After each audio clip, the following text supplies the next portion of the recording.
તો આગળ વાત કર્ણાટકમાં ભારે વરસાદ, હુબલીના ઘણા ભાગોમાં પાણી ભરાયા, વાહન વ્યવહાર ખોરવાયો, રસ્તા પર ઘૂંટણ સમા પાણી ભરાઈ ગયા। તો કર્ણાટકમાં ભારે વરસાદના દ્રશ્યો આપ જુઓ। હુબલીના ઘણા ભાગોમાં પાણી ભરાઈ જવાની સમસ્યા સામે આવી, જેના કારણે વાહન વ્યવહાર ખોરવાઈ ગયો।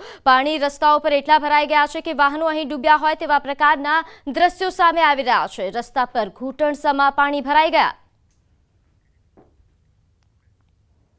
તો ધીમે ધીમે ચોમાસું બેસી રહ્યું છે। પુડુચેરીમાં ભારે વરસાદ વરસ્યો છે। અનરાધાર વરસાદના કારણે જનજીવન પ્રભાવિત થયું છે।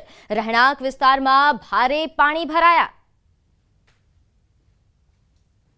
તો પુડુચેરીના દ્રશ્યો આપ જુઓ। રહેણાંક વિસ્તારમાં પાણી ભરાયાની સમસ્યાઓ સામે આવી છે, જેના કારણે જનજીવન પ્રભાવિત થયું। તો મોડી રાત્રે પુડુચેરીમાં ભારે વરસાદ વરસ્યો।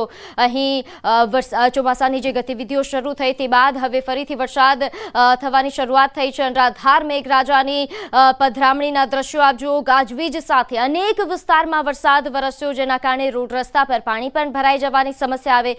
ખાસ કરીને જે રહેણાંક વિસ્તારો છે ત્યાં પાણી ભરાઈ જતા લોકોને હાલાકી ભોગવવી પડી। તો હવે નજર કરીએ અન્ય સમાચાર પર। તો સુરતમાં ટેક્સટાઇલ માર્કેટનો વિડીયો વાયરલ થઈ રહ્યો છે। કેટલાક વેપારીએ નગ્ન કરીને બે યુવકને ફટકાર્યા। સુરત અનમોલ ટેક્સટાઇલ માર્કેટનો બનાવ કે જે હવે ચર્ચામાં આવ્યો છે। અનમોલ ટેક્સટાઇલ માર્કેટની ઘટના, જેના દ્રશ્યો ચોંકાવનારા દ્રશ્યો સામે આવ્યા છે। અહીં માર્કેટની ઘટનાના વિડીયો વાયરલ થઈ રહ્યો છે, જેમાં ચોરીના આરોપ હેઠળ દુકાન માલિકે બર્બરતા કરી પોતાના કર્મચારીઓને કપડાં કાઢી ફટકાર્યા। દુકાન માલિકે પોતાની દુકાન બહાર લોકોની સામે માર માર્યા હોવાનો આ વિડીયો। બંને કર્મચારીઓને 3 થી 4 કલાક સુધી ગોંધી રાખી દંડા વડે માર માર્યો। બે યુવકોને તાલિબાની સજા આપી। તો અનમોલ ટેક્સટાઇલ માર્કેટની આ ઘટના છે, જેનો વિડીયો વાયરલ થઈ રહ્યો છે। તાલિબાની સજાના દ્રશ્યો, બર્બરતાના દ્રશ્યો સામે આવ્યા છે। તો આગળ વાત અમદાવાદની। અમદાવાદના ગીતા મંદિર એસટી બસ સ્ટેન્ડ પાસે એક વિડીયો વાયરલ થયો હતો, જેમાં કેટલાક લોકો એક યુવકને માર મારી રહ્યા હતા। આ વિડીયોની હકીકત સામે આવી છે। લોકો જે યુવકને માર મારી રહ્યા છે તે અનેક ગુનાહિત ઇતિહાસ ધરાવતો શખ્સ છે। આ શખ્સ એસટી સ્ટેન્ડ પર દાદાગીરી કરી રહ્યો હતો અને તેને લઈને લોકોએ તેને માર મારી મેથી પાક ચખાડ્યો હતો। આ મામલે કાગડાપીઠ પોલીસ સ્ટેશનમાં કુલ 3 ફરિયાદ દાખલ કરવામાં આવી છે। મંગો વિરુદ્ધ અગાઉ 3 વખત પાસા હેઠળ પણ ગુનો નોંધાયેલા છે।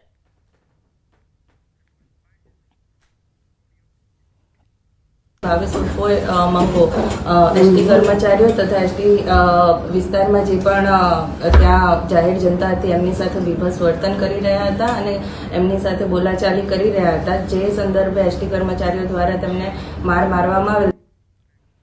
તો આ તરફ ગીર સોમનાથના તાલાળા ગીરના ફાર્મ હાઉસમાં ફરી ગોરખધંધા। તાલાળા હડમતિયાણા રોડ પર આવેલા એથીઝ ફાર્મ હાઉસમાં દારૂની મહેફિલ માણતા રાજકોટના 22 લોકોને તાલાલા સર્વેલન્સ સ્ટાફે ઝડપી લીધા છે।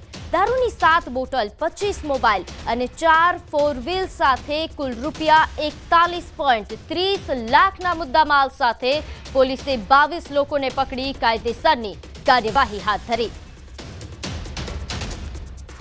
તો ગીર સોમનાથથી આ સમાચાર। અહીં તાલાળા ગીરના ફાર્મ હાઉસમાં ગોરખધંધા ચાલતા હતા, જેને ઝડપી પાડવામાં આવ્યા છે। અહીં દારૂની મહેફિલ માણતા લોકોને પોલીસે ઝડપી પાડ્યા છે। રાજકોટના 22 લોકોને તાલાલા સર્વેલન્સ સ્ટાફે ઝડપી લીધા છે, જેમાં દારૂની 7 બોટલ સહિતનો મુદ્દામાલ પણ જપ્ત કરવામાં આવ્યો છે। 22 લોકોને પકડીને હાલ કાયદેસરની કાર્યવાહી હાથ ધરવામાં આવી છે। એથીઝ ફાર્મ હાઉસની આ ઘટના। તો આ તરફ જામનગરના એમ્યુઝમેન્ટ પાર્ક નજીક બેફામ BMW કાર ચાલકે કારને ડિવાઈડર પર ચઢાવી દીધી। આમ બેફામ રીતે કાર હંકારી અન્ય લોકોના પણ જીવ જોખમમાં મૂક્યા। જો કે સદનસીબે આ ઘટનામાં કોઈ જાનહાનિ થઈ નથી, પરંતુ અહીં સવાલ એ થઈ રહ્યો છે કે આવા બેફામ નબીરાઓ પર લગામ ક્યારે લાગશે? કારણ કે વારંવાર બેફામ રીતે ગાડી હંકારવાની ઘટનાઓ સામે આવે છે, જેમાં કેટલાક લોકોના જીવ જાય છે। ત્યારે હવે આ કાર ચાલક સામે શું કાર્યવાહી થાય છે તે જોવું રહ્યું।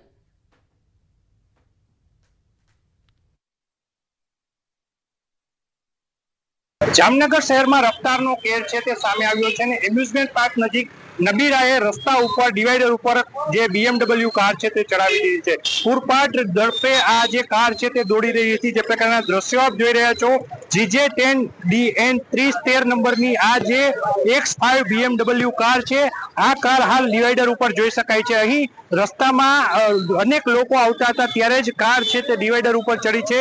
અહીં જે પ્રકારના દ્રશ્ય દેખાવા માંગીશ, હાલ ડિવાઈડર ઉપર જે કાર ચડી છે તેને લઈને ડિવાઈડર પર વૃક્ષ છે તેનો પણ શોધ પડી ગયો છે.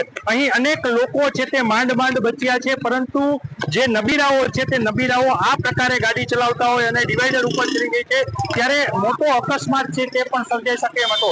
કાર લઈને જે નબીરાઓ દોડે છે તેના ઉપર બ્રેક ક્યારે લાગશે, કારણ કે અનેક લોકોના જીવ અહીં જોખમમાં મુકાતા હોય છે, ત્યારે પણ આવા લોકો પર કાર્યવાહી ક્યારે થશે? કિંજલ કારસરિયા, ન્યૂઝ 18 ગુજરાતી, જામનગર. તો આગળ વાત કોરોનાની. રાજ્યમાં કોરોનાના નવા 203 કેસ નોંધાયા છે. ગુજરાતમાં કુલ 1281 એક્ટિવ કેસ. કુલ 23 દર્દી હોસ્પિટલમાં સારવાર હેઠળ છે. 1258 દર્દી ઓપીડી બેઝ સારવાર હેઠળ છે. 3 દિવસથી નવા કેસોની સંખ્યામાં ઘટાડો થયો છે. તો અમદાવાદ શહેરમાં કોરોના બેકાબુ થયો છે. છેલ્લા 24 કલાકમાં નવા 169 કેસ નોંધાયા. અમદાવાદ શહેરમાં કુલ 959 એક્ટિવ કેસ છે. 24 કલાકમાં 71 લોકો કોરોના મુક્ત પણ થયા છે. તો હાલ એક્ટિવ કેસોની સંખ્યા અમદાવાદમાં 859 છે, જેમાં 24 કલાકમાં 71 લોકો કોરોના મુક્ત થયા, જે ખૂબ સારા સમાચાર પણ છે. પરંતુ હાલ જે રીતે કોરોના બેકાબુ થઈ રહ્યો છે, કેસોની સંખ્યા વધી રહી છે. જો કે છેલ્લા 24 કલાકમાં કેસો આવવાની સંખ્યામાં થોડો ઘટાડો થયો છે.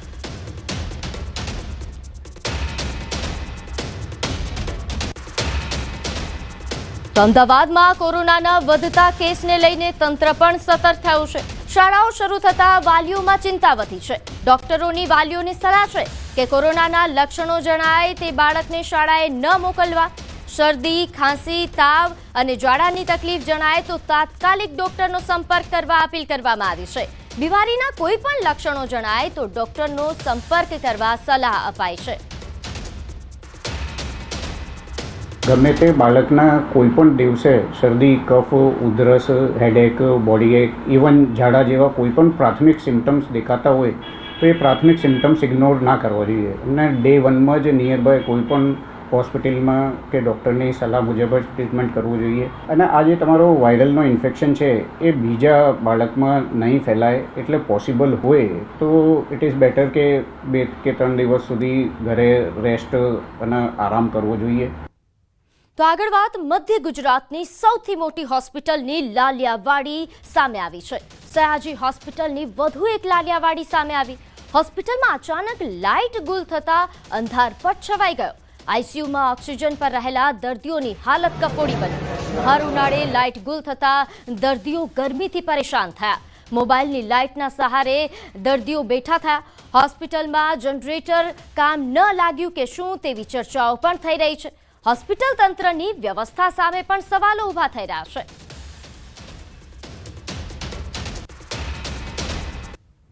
તો હાલ આ 2 દ્રશ્યો સામે આવ્યા છે. દર્દીઓ ગરમીમાં બેસવા મજબૂર બન્યા છે. તો આઈસીયુમાં પણ હાલ જે પ્રકારની પરિસ્થિતિ સર્જાઈ, અચાનક લાઇટ ગુલ થતા જે ઓપીડીના દર્દીઓ છે તેમને હાલાકી ભોગવવી પડી. ત્યારે હાલ આ ઘટનાને લઈને વધુ વિગત સાથે આપણી સાથે સંવાદદાતા હાર્દિક જોડાઈ ગયા છે. હાર્દિક, હોસ્પિટલની આટલી મોટી બેદરકારી, શું વધુ અપડેટ? બિલકુલ, જો સયાજી હોસ્પિટલની વાત કરીએ તો મધ્ય ગુજરાતની સૌથી મોટી આ સિવિલ હોસ્પિટલ છે અને ગુજરાત, રાજસ્થાન અને મધ્યપ્રદેશથી અને મહારાષ્ટ્રથી જે દર્દીઓ છે એ સારવાર માટે આવતા હોય છે. આ ઘટના જે બની છે તે ગઈકાલ રાતની ઘટના છે અને ગઈકાલ રાત્રે અચાનક શોર્ટ સર્કિટ થઈ અને વીજળી ગુલ થઈ ગઈ હતી. ઉલ્લેખનીય બાબત છે કે સૌથી મોટી જ્યારે સરકારી હોસ્પિટલ હોય ત્યારે જનરેટરની વ્યવસ્થા હોવી જોઈએ, કારણ કે આ સેંકડો દર્દીઓ અહીંયા દાખલ થતા હોય છે. મોટી સંખ્યામાં દર્દીઓ જે છે જ્યારે આ ઘટના બની ત્યારે આઈસીયુમાં દાખલ હતા અને ઓક્સિજનનો જે સપ્લાય છે તે આપોઆપ બંધ થઈ ગયો હતો, જેના કારણે જે દર્દીઓના સ્વજનો છે તેઓની મુશ્કેલી વધી હતી અને લોકોએ હાથથી જે પંપ વડે દર્દીઓને ઓક્સિજન આપવાની ફરજ પડી હતી. અને દ્રશ્યોમાં પણ જોઈ શકાય છે કે અંધારપટ છવાઈ ગયો છે, એના કારણે ડોક્ટરો હોય કે પછી દર્દીના સ્વજનો હોય તેઓ મોબાઈલની ટોર્ચના સહારે હોસ્પિટલમાં દોડાદોડી કરી રહ્યા છે. એટલે આ જે સરકારી તંત્ર છે તેની સૌથી મોટી ગંભીર બેદરકારી કહી શકાય, કારણ કે દર્દીના સ્વજનો હાજર ના હોત ને પંપથી ઓક્સિજન ન આપ્યો હોત તો દર્દીઓના જીવ પણ જઈ શક્યા હોત. જો દર્દીનો જીવ ગયો હોત તો એના માટે જવાબદાર કોણ રહે તે સૌથી મોટો સવાલ જે છે તે અહીંયા ઉભો થઈ રહ્યો છે. બિલકુલ, આભાર માહિતી આપવા બદલ. તો હાલ જે રીતે સંવાદદાતા છે તો ગુજરાત રાજસ્થાનમાં ઈડીના દરોડા 2700 કરોડના મની લોન્ડરિંગ કેસમાં સર્ચ ઓપરેશન હાથ ધરાયું. રાજસ્થાનના सीकर, जयपुर, जोधपुर અને झुंझुनूમાં સર્ચ. ગુજરાતના અમદાવાદમાં પણ સર્ચ ઓપરેશન હાથ ધરવામાં આવ્યું. લગભગ 2 ડઝન સ્થળોએ સર્ચ ઓપરેશન હાથ ધરાયું. નેક્સા એવરગ્રીન નામના પ્રોજેક્ટ દ્વારા છેતરપિંડી થઈ, જેને લઈને હાલ આ સર્ચ ઓપરેશન હાથ ધરાયું છે. પ્રોજેક્ટમાં પૈસાનું રોકાણ, થોડા સમય પછી ફ્લેટ આપવાનો વાયદો, વધુ દરે પૈસા પરત કરવાનું પણ આપ્યું હતું વચન.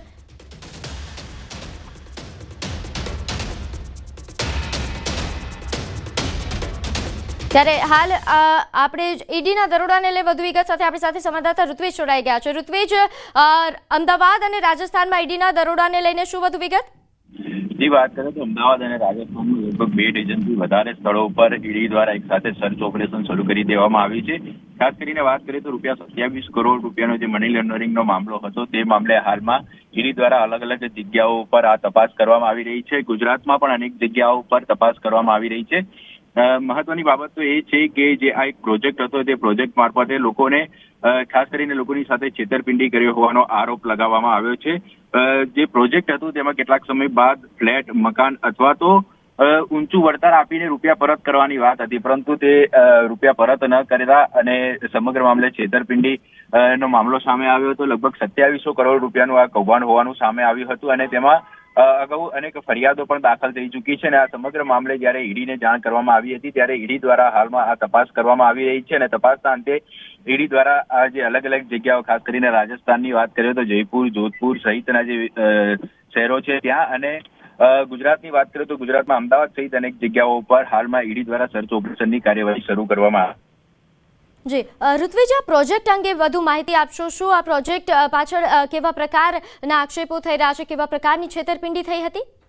હજી વાત કરીએ તો અત્યાર સુધીમાં જે તપાસ દરમિયાન સામે આવ્યું છે કે જે પ્રોજેક્ટ હતો તેમાં પૈસા લીધા બાદ ફ્લેટ, જમીન અથવા તો ઊંચું વળતર આપવાની લાલચ આપવામાં આવી હતી. અને આ જે સમગ્ર કૌભાંડ છે તે લગભગ 2700 કરોડ રૂપિયાનું હોવાનું સામે આવ્યું હતું, જેને લઈને અગાઉ પોલીસ ફરિયાદ પણ દાખલ થઈ હતી. અને જે કરોડો રૂપિયાનું કૌભાંડ સામે આવ્યું હતું, ત્યારે ઈડી દ્વારા હાલમાં આ સમગ્ર મની લોન્ડરિંગ એક્ટ હેઠળ કાર્યવાહી કરીને જે તપાસ છે તે તપાસ કરવામાં આવી છે. અને લગભગ 2 ડઝનથી વધારે સ્થળો ઉપર એક સાથે ઈડી દ્વારા હાલમાં સર્ચ ઓપરેશન શરૂ કરવામાં આવ્યું છે. મહત્વની બાબત એ છે કે રાજસ્થાન અને ગુજરાતમાં મહત્વના શહેરો છે કે જ્યાં ઈડી દ્વારા અલગ અલગ ઓફિસો પર હાલમાં સર્ચ કરવામાં આવી રહ્યું છે.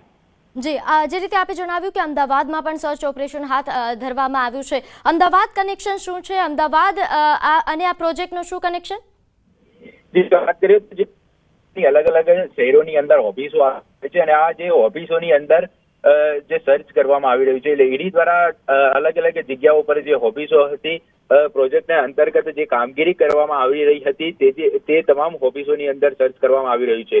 એટલે સર્ચ દરમિયાન કેટલાક જે મહત્વના ડિજિટલ પુરાવા છે અથવા તો દસ્તાવેજ, તે પણ એકત્રિત કરવામાં આવશે અને તેમાં પણ અનેક ખુલાસા થાય તેવી શક્યતાઓ છે. જી, આભાર માહિતી આપવા બદલ. તો આગળ વાત, સરકારી ઓફિસનું બારણું ખોલ્યું તો ત્યાં 6 શકુનીઓ જુગાર રમતા દેખાયા. આમ તો ઓફિસમાં બેસીને કામ કરવાનું હોય, પરંતુ અહીંયા તો કામ પડતા મૂકીને પત્તા બિછાવી પૈસા કમાવાની કવાયત ચાલી રહી છે. દ્રશ્યો અમદાવાદ મહાનગરપાલિકાની મસ્ટર ઓફિસના છે. શાહપુર રંગીલા મસ્ટર ઓફિસમાં ખુદ કોર્પોરેટર શેખ સમીરા દ્વારા આ વિડીયો બનાવીને વાયરલ કરાયો છે. ચોંકાવનારી વાત તો એ છે કે ઓફિસની બહાર તાળું લગાવીને કર્મચારીઓ અંદર જુગારી બની ગયા, જેથી હાલ આ મુદ્દો શહેરમાં ચર્ચાનું કેન્દ્ર બની ગયો છે. ત્યારે હાલ આ ઘટનાને લઈને ન્યૂઝ 18 દ્વારા પણ ઘણા સવાલો પૂછવામાં આવી રહ્યા છે. નોંધનીય છે કે આ ઘટનાને લઈને હાલ તમામ જગ્યાઓ પર ચર્ચાઓ થઈ રહી છે. ત્યારે અમદાવાદ મ્યુનિસિપલ કોર્પોરેશન મસ્ટર ઓફિસ છે કે જુગારધામ, એ સૌથી મોટો સવાલ થાય. તો બીજી તરફ શું આ જુગારધામથી અમદાવાદ મ્યુનિસિપલ અધિકારીઓ અજાણ છે કે કેમ, તે સૌથી મોટો સવાલ છે. પ્રજાના કામમાં લોકોને રસ જ નથી. શું ફક્ત અહીંયા આ ઓફિસમાં જુગાર રમવા આવે છે કે કેમ? તો અમદાવાદ મ્યુનિસિપલ કોર્પોરેશનની મસ્ટર કચેરીમાં જુગાર રમવાનો આ મામલો, ન્યૂઝ 18 ગુજરાતીના અહેવાલની ધારદાર અસર પણ દેખાઈ. કચેરીમાં જુગાર રમતા 4 કર્મચારીને સસ્પેન્ડ કરી દેવાયા હોવાની પણ માહિતી આવી છે. પરંતુ આ તમે દ્રશ્યો જુઓ, આ શાહપુર રંગીલા મસ્ટર ઓફિસના દ્રશ્યો છે, જેને એક કોર્પોરેટર દ્વારા જ આ વિડીયો બનાવવામાં આવ્યો છે અને વાયરલ કરવામાં આવ્યો છે. ફરિયાદના નિરાકરણ માટે રંગીલા મત સ્ટેશને જ્યારે ફરિયાદ લખાવવા આવ્યા ત્યારે અહીંયા બંધ બારણા જોઈ અમે પાછા વળતા એ પહેલાં અંદરથી થોડો અવાજ આવ્યો. અમને એવું લાગ્યું કે અંદર કોઈ છે, પણ આગળનું બારણું બંધ હોવાથી અમે પાછળના બારણે જોયા ચેક કરવા, તો ત્યાંથી અંદર અમે ધીમેથી બારણું ખોલીને જોયું ત્યારે એ લોકો કર્મચારીઓ અને અધિકારીઓ જુગાર રમતા.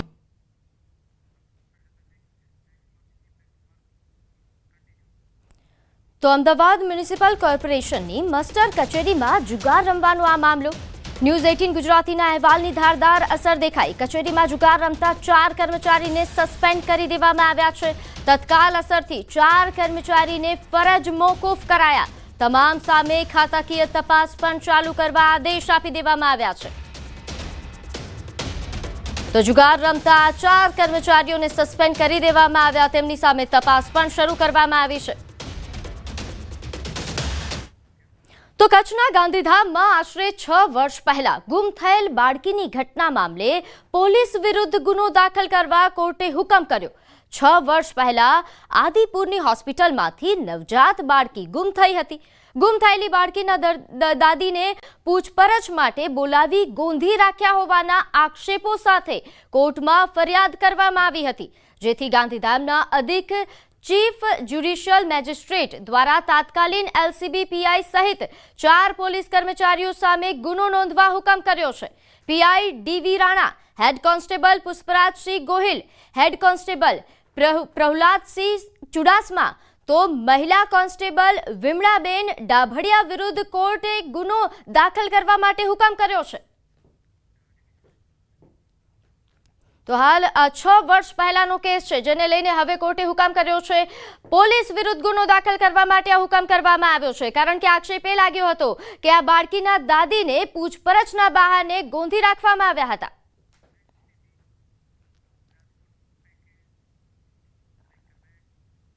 રાજકોટમાં સ્ટંટના રસિયાઓએ રોડ પર સૂતા ચલાવી બાઇક. રાજકોટમાં ફરી એકવાર સ્ટન્ટ રસિયાઓએ લોકોના જીવ અદ્ધર કરી દીધા. શહેરના કુવાડવા નજીક 2 બાઇક ચાલકોએ સૂતા બાઇક ચલાવી અન્ય લોકોના જીવ પણ સંકટમાં મૂક્યા. રોડ જાણે રેસિંગ ટ્રેક હોય તે રીતે સ્ટંટબાજી કરી. જીવના જોખમે યુવકોએ રોડને બાનમાં લીધો. પહેલા બાઇક પર ઊંધા સૂઈ ગયે, પછી પૂરપાટ બાઇક દોડાવી, જાણે કોઈ ફિલ્મનું શૂટિંગ ચાલતું હોય તે રીતે સ્ટન્ટ કરી સીન સપાટા કર્યા, જેથી રોડ પર જતા અન્ય વાહન ચાલકો પણ ડરી ગયા. પોલીસે વાયરલ વિડીયોના આધારે યુવકોની શોધખોળ શરૂ કરી. સરકારના આઈ ફાર્મર પોર્ટલથી ખેડૂતોમાં પણ જાગૃતિ